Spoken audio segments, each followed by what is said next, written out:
প্রিয় BA six সেমিস্টারের ছাত্রছাত্রীরা, আজকে আমি যে বিষয় নিয়ে আলোচনা করব সেটি হচ্ছে তোমাদের যে মানবাধিকার, তোমাদের যে রয়েছে হিউম্যান রাইটস রয়েছে, ঠিক আছে, থিওরি অ্যান্ড ইন্ডিয়ান কনটেক্সট, যেটি হচ্ছে তোমাদের পলিটিক্যাল সায়েন্সের ডিএসসি B2। এই পেপার থেকে একটি গুরুত্বপূর্ণ প্রশ্ন সাথে উত্তর নিয়ে আলোচনা করব। এবং তোমাদের বিভিন্ন সাবজেক্টের স্টাডি মেটেরিয়াল তোমরা কিন্তু অ্যাভেলেবেল পাবে।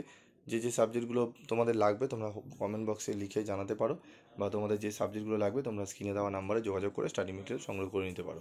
তো দেখো, প্রশ্ন রয়েছে যে মানবাধিকার কাকে বলে, মানবাধিকার ও মৌলিক অধিকারের মধ্যে পার্থক্য। ঠিক আছে, অধিকারের মধ্যে পার্থক্য আলোচনা করো। তো মানবাধিকার হলো এমন কিছু অধিকার যা কেবলমাত্র মানুষের অস্তিত্বের কারণে প্রত্যেক মানুষের প্রাপ্য। জাতি, ধর্ম, বর্ণ, লিঙ্গ, ভাষা, জাতীয়তা, সামাজিক অবস্থান বা অন্য কোনো ভিত্তিতে এই অধিকার থেকে কাউকে বঞ্চিত করা যায় না। এই অধিকারগুলি মানুষের সম্মান, স্বাধীনতা এবং ন্যায্যতার ভিত্তি গড়ে তোলে। জাতিসংঘের মানবাধিকার সনদ অনুযায়ী মানবাধিকার হলো সমস্ত মানুষের জন্য নির্ধারিত মৌলিক স্বাধীনতা ও সুরক্ষার অধিকার, যা মানুষের সম্মান ও মর্যাদা রক্ষার জন্য অপরিহার্য। উদাহরণস্বরূপ মানবাধিকারের সমূহ: জীবনের অধিকার, বাক স্বাধীনতার অধিকার, ধর্ম পালনের অধিকার, শিক্ষা গ্রহণের অধিকার, নির্যাতনের বিরুদ্ধে অধিকার। মানবাধিকারের বৈশিষ্ট্য: সর্বজনীন, সব মানুষের জন্য সমান, অবিচ্ছেদ্য, কোনোভাবেই কেড়ে নেওয়া যায় না, অবিভাজ্য, সব অধিকার সমান গুরুত্বপূর্ণ, ন্যায্য ও সমতা নির্ভর। মানবাধিকার ও মৌলিক অধিকারের মধ্যে পার্থক্য। অর্থের ভিন্নতা: মানবাধিকার হলো সার্বজনীন অধিকার যা সকল মানুষের জন্য জন্মগতভাবে স্বীকৃত। মৌলিক অধিকার হলো কোনো দেশের সংবিধানে নির্দিষ্টভাবে স্বীকৃত অধিকার। উৎস: মানবাধিকার আন্তর্জাতিক চুক্তি, ঘোষণাপত্র, যেমন জাতিসংঘের মানবাধিকার ঘোষণা 1948 থেকে উদ্ভূত। মৌলিক অধিকার জাতীয় সংবিধান বা আইন দ্বারা প্রদত্ত হয়। প্রযোজ্যতা: মানবাধিকার বিশ্বব্যাপী সকল মানুষের জন্য প্রযোজ্য। মৌলিক অধিকার নির্দিষ্ট দেশের নাগরিকদের জন্য প্রযোজ্য। স্বীকৃতির ধরন: মানবাধিকার নৈতিক ও রাজনৈতিক আন্তর্জাতিকভাবে স্বীকৃত। মৌলিক অধিকার আইনি ও সাংবিধানিক স্বীকৃতি পায়।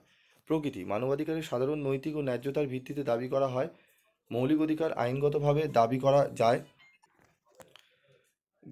ঠিক আছে, দাবি করা তোমাদের যায় এবং আদালতে প্রতিকার চাওয়া যায়। রক্ষা ও প্রতিকার: মানবাধিকার লঙ্ঘিত হলে আন্তর্জাতিক সংস্থা হস্তক্ষেপ করতে পারে। মৌলিক অধিকার লঙ্ঘিত হলে দেশের আদালতে মামলা করা যায়। ঠিক আছে, তারপর রয়েছে দেখো পরিবর্তনের সুযোগ।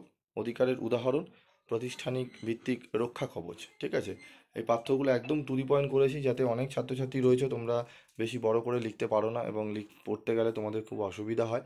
ঠিক আছে, তার জন্য তোমাদের একদম টু দি পয়েন্ট অ্যান্সার করে লিখেছি, যাতে তোমরা অন্তত ভালোভাবে লিখতে পারো এবং তোমাদের সময় যাতে বেশি অতিবাহিত না হয় সেগুলো কিন্তু মাথায় রাখা হয়। তো আইনগত বাধ্যবাধকতা রয়েছে। মানবাধিকার মানা অনেক সময় নৈতিক দায়িত্বের বিষয়। মৌলিক অধিকার মানা দেশের আইনগত বাধ্যবাধকতা। ব্যক্তির মর্যাদা। ঠিক আছে, তারপর রয়েছে পরিস্থিতি অনুসারে সীমাবদ্ধতা, ব্যবহারিক দৃষ্টিভঙ্গি, উদ্দেশ্য, উদাহরণসহ প্রয়োগ। ঠিক আছে, মানবাধিকার শরণার্থীদের অধিকার, আন্তর্জাতিক মানবিক আইন। ঠিক আছে, এটি রয়েছে। তো এইগুলো তোমরা ভালো করে যদি পড়ে নাও, ঠিক আছে, খুব ভালোভাবে যদি তোমরা পড়ে নিতে পারো, ইম্পর্টেন্ট লাইন রয়েছে। ঠিক আছে, তো এগুলো একটু ভালো করে তোমরা পড়ে নেবে।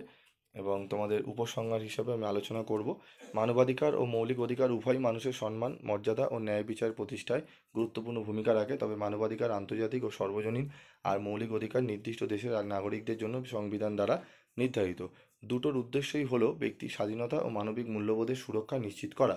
মানবাধিকার বিশ্বজুড়ে আদর্শ রক্ষার কাজ করে, আর মৌলিক অধিকার রাষ্ট্রের অভ্যন্তরে নাগরিকদের ন্যায্যতা ও সুরক্ষার প্রয়োগ ঘটায়। এইভাবে উভয় অধিকার মিলেই একটি মানবিক ও ন্যায়ভিত্তিক সমাজ নির্মাণে সহায়ক হয়। ঠিক আছে, তো আমি এর আগের ভিডিওতে আমি তোমাদের গুরুত্বপূর্ণ একটি প্রশ্ন 15 নম্বরের উত্তর নিয়ে আলোচনা করেছিলাম। তো সেই প্রশ্নের উত্তরটি আমি তোমাদের পিডিএফে দিয়ে দিয়েছিলাম, পিডিএফ আকারে গ্রুপে দিয়ে দিয়েছিলাম। এই প্রশ্নের উত্তরটিও তোমরা গ্রুপে পেয়ে যাবে, তোমরা সেখান থেকে সংগ্রহ করে নিও। ঠিক আছে, এবং স্টাডি মেটেরিয়াল যদি ফুল পিডিএফ নোটস তোমাদের দরকার হয়, তোমরা স্ক্রিনে দেওয়া নাম্বারে যোগাযোগ করে নিয়ে নিতে পারো। আজকের মতো ভিডিওটি শেষ করছি, দেখা হচ্ছে পরবর্তী ভিডিওতে। সকলে ভালো থাকবে, সুস্থ থাকবে।